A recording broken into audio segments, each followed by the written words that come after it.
Hello and welcome to Democracies of the World, our show on Sansad TV, where we take you through the latest happenings from parliaments across the globe. In today's edition, our top focus will be on the crucial 2022 French presidential elections, where top two candidates, Emmanuel Macron and Marine Le Pen, are facing each other in the second round of the election to be held on 24th April. Over the next half hour, we'll also talk about the political instability, economic uncertainty, and social unrest unfolding across Asia and Latin America, Africa, and even Europe. I'm your host, Bhawna Nayar. Let's start the program with our first report from France.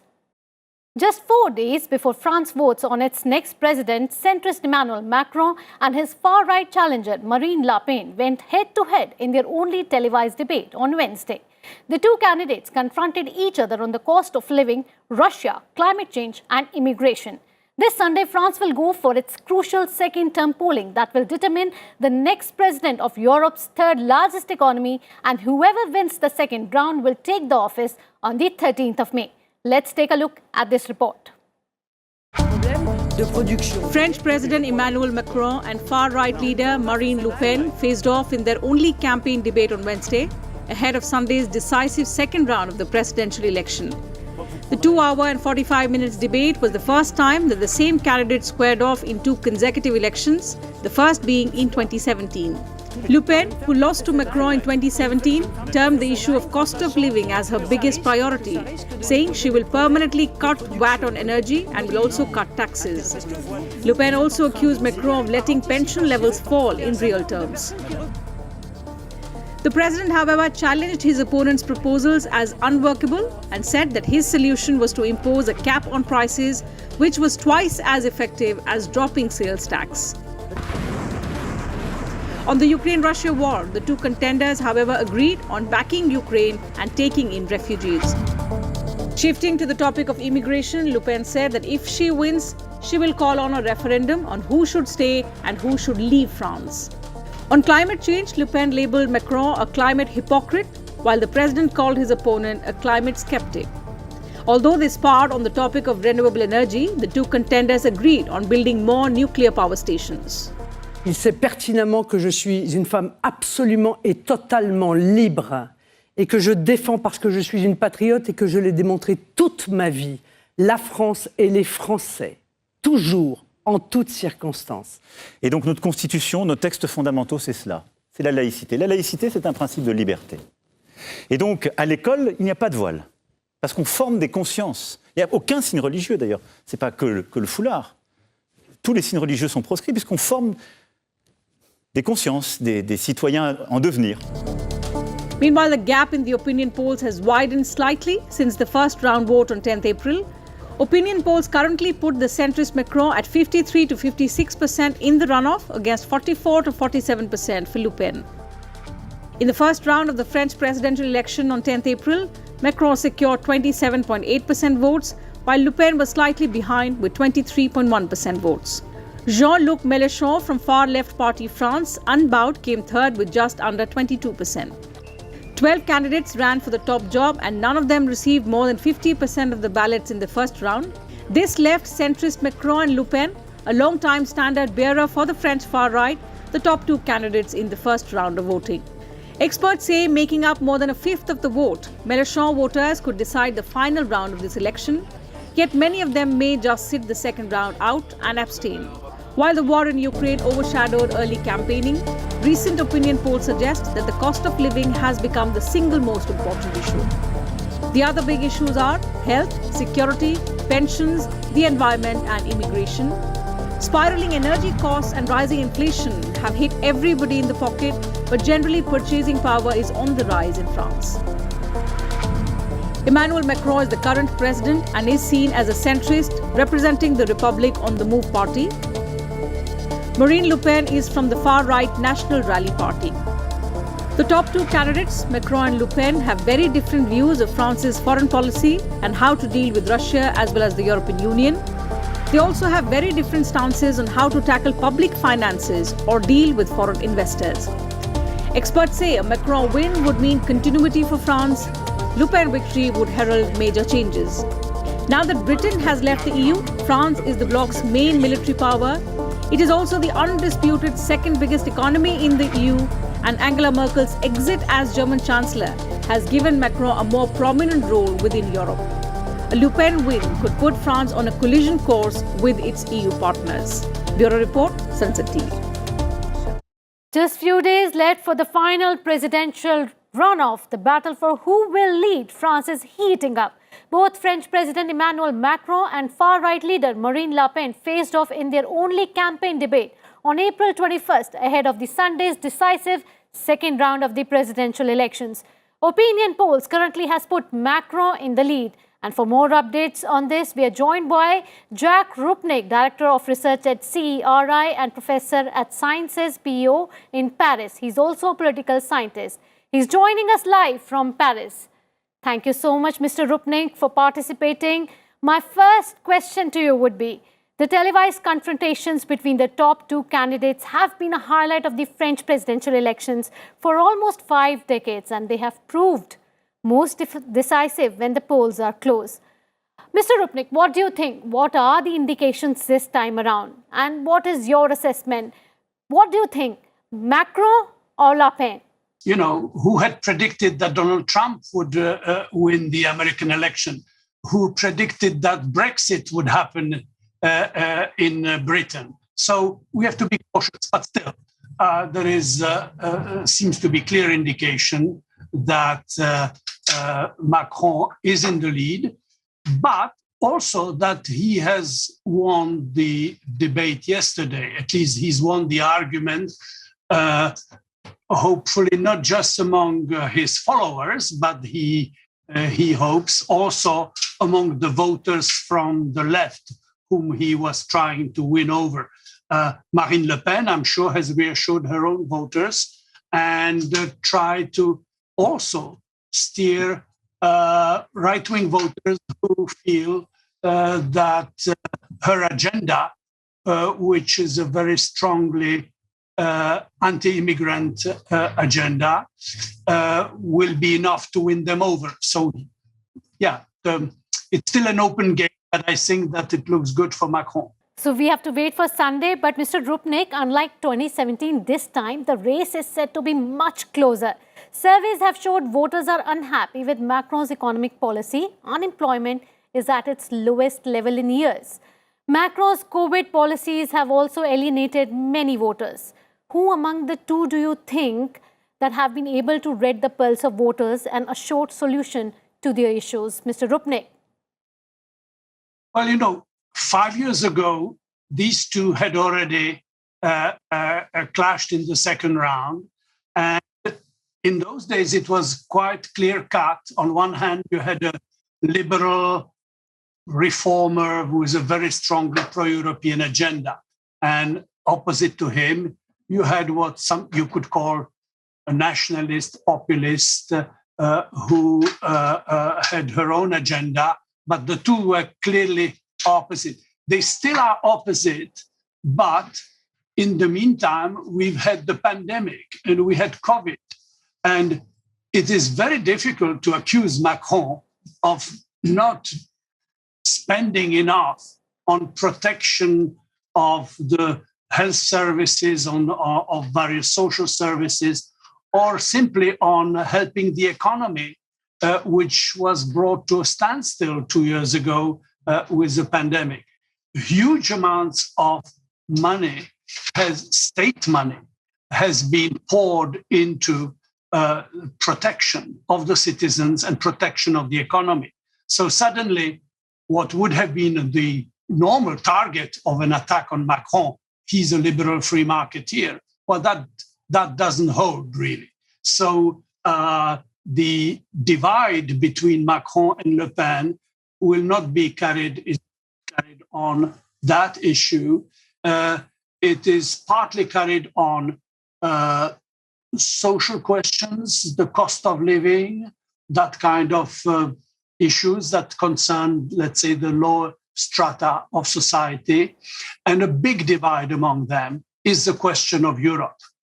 To put it in a nutshell, for Macron, if you're trying to deal with any of the major issues of our time, you want to deal with the pandemic, you want to deal with the war in Ukraine and how to deal with Russia, you want to tackle the question of the environment, you take migration, take any of the major issues that we are confronted with, his argument is you cannot deal with them on a national level. You cannot deal, even the bigger countries in Europe, such as France or Germany, cannot cope with those issues on their own. You need to address it as Europe together. Marine Le Pen has the exact opposite take.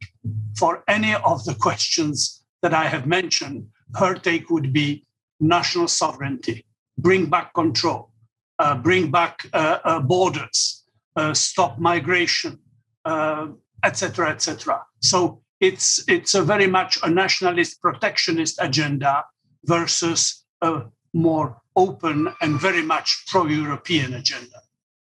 Absolutely, Mr. Rupnik, as you talked about the issues that are soaring in the French presidential elections, this election has one more issue.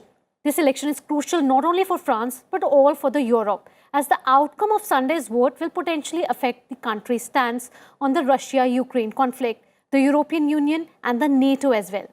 Mr. Rupnik, also Macron has accused Le Pen that if might elected, that she can leave the European Union and a new term is developed, which is Frexit. And this is in terms of Brexit. So what are your concerns regarding that? What do you think that can be the major changes in this stance over these issues if Marine Le Pen emerges victorious in this second round of elections?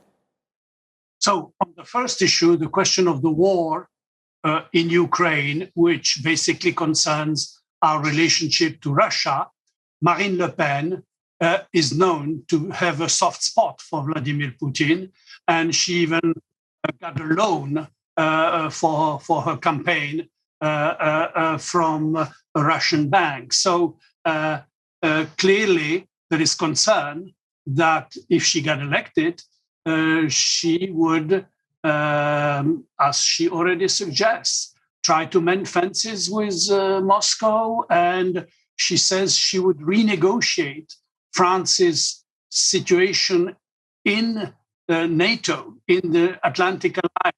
In other words, withdraw France from the integrated military command. In contrast, Macron not only believes in the stronger Europe, he talks about European sovereignty and the need for a European strategic vision within the Atlantic Alliance, and clearly,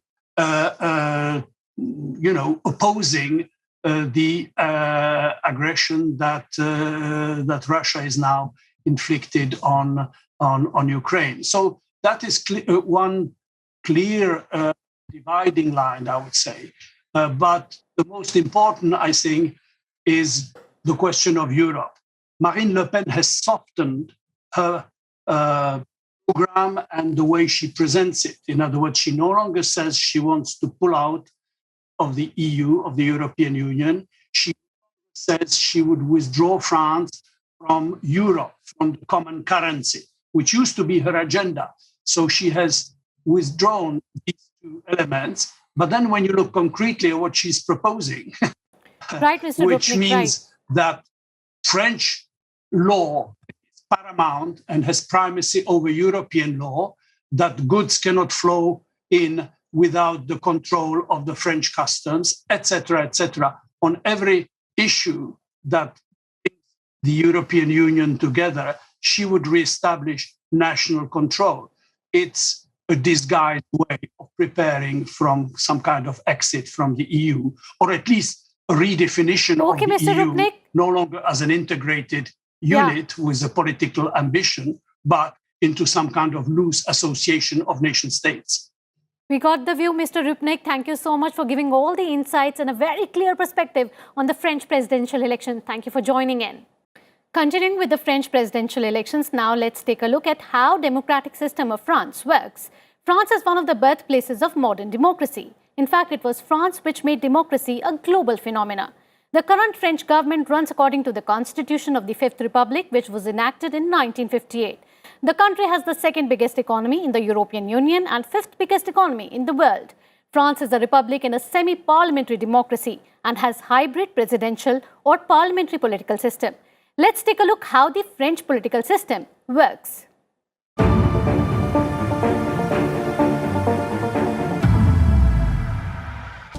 The French parliament is bicameral. The lower chamber is the National Assembly, which sits in the Palais Bourbon with 577 elected deputies. The upper chamber is the Senate, which sits inside the Luxembourg Palace. It has 348 senators elected by an electoral college of representatives. Although the two chambers have similar powers, the National Assembly is the more prominent of the two. The central French government is the main decision-making body in France and oversees policy development in areas such as healthcare, education and public transport. However, there are three tiers of government below the national government that perform various administrative and legal functions. France has both a president and a prime minister. The president is the head of the state, the most powerful person in French politics, and generally the most well-known figurehead of the French government. The public elects the president, who usually represents one of the French political parties. It is the responsibility of the French president to appoint a prime minister as head of government. The prime minister is usually the leader of the party or coalition of parties with the most assembly seats, who will then form a new French government. This consists of the Council of Ministers plus other ministers and secretaries of state. French citizens vote in 4 types of elections: presidential, parliamentary, local and European. National elections take place every 5 years, whereas local elections are usually every 6 years. Elections are always on a Sunday. All French citizens aged 18 and over can vote in French elections. France is one of only 2 European democracies, the other being the UK, that does not use a form of proportional representation in its elections. The French president and MPs are elected using the 2-round system. If no candidate wins at least 50% of the votes in the first round, then the second round takes place on a different day. In presidential elections, only the top 2 candidates from round 1 participate in the second round head-to-head. All parties can field candidates if they get enough support, and independents can also stand. Some parties, particularly the smaller ones, often choose to support candidates of other parties rather than field their own. In parliamentary elections, 577 MPs are elected in single-seat constituencies. Each voter gets a single vote. Only candidates with the support of at least 12.5% of eligible voters progress to round 2. The winner is then the candidate with the most votes in the second round. Similar to many democratic countries, France has a judiciary system that is separate from its 2 other branches of the state, that is, the executive and legislative. The French legal system is split between private law and public law. Bureau Report, Sansad TV. It's time now for a short break. After the break, we'll give you updates on the economic crisis worsening in Sri Lanka. All this after this short break. You stay tuned to Sansad TV.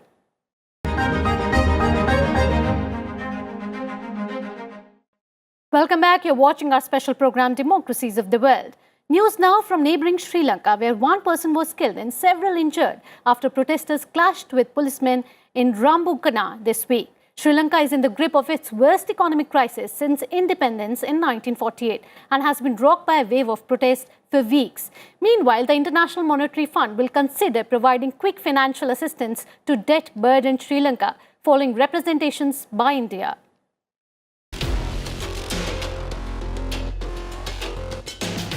The International Monetary Fund said it has asked cash-strapped Sri Lanka to restructure its huge foreign debt before a bailout program could be finalized as anti-government protests escalated across the island. Sri Lanka opened talks with the IMF in Washington this week after announcing its first ever default on external borrowings. Sri Lankan President Gotabaya Rajapaksa acknowledged that he made mistakes that led to the country's worst economic crisis in decades and pledged to correct them. Making an admission while speaking to 17 new cabinet ministers, President Rajapaksa said, and I quote, "During the last 2.5 years, we have had vast challenges. The COVID-19 pandemic as well as the debt burden and some mistakes on our part need to be rectified. We have to correct them and move forward. We need to regain the trust of the people," unquote. Meanwhile, Sri Lanka's embattled Prime Minister Mahinda Rajapaksa and brother of President Gotabaya Rajapaksa has proposed to amend the constitution to meet the aspirations of the people by incorporating the positive aspects of the executive, the legislature and the judiciary. Sri Lanka is grappling with unprecedented economic turmoil since its independence from Britain in 1948. Sri Lanka's economic crisis is fast developing into a political one as growing public anger against President Gotabaya Rajapaksa and the family has led to demands for their ouster. The crisis is caused in part by a lack of foreign currency, which has meant that the country cannot afford to pay for imports of staple foods and fuel, leading to acute shortages and very high prices. With soaring food prices, severe power disruptions, shortages of everything from fuel to gas cylinders to kerosene, resentment is spilling onto the streets of the capital, Colombo. The island nations depends largely on tourism to fill the coffers, and that sector has taken a hit because of the COVID-19 pandemic.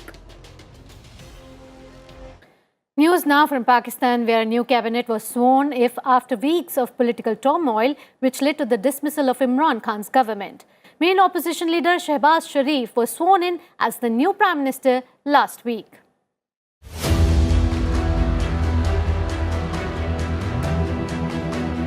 Pakistan Prime Minister Shehbaz Sharif's 34-member cabinet was sworn in this week.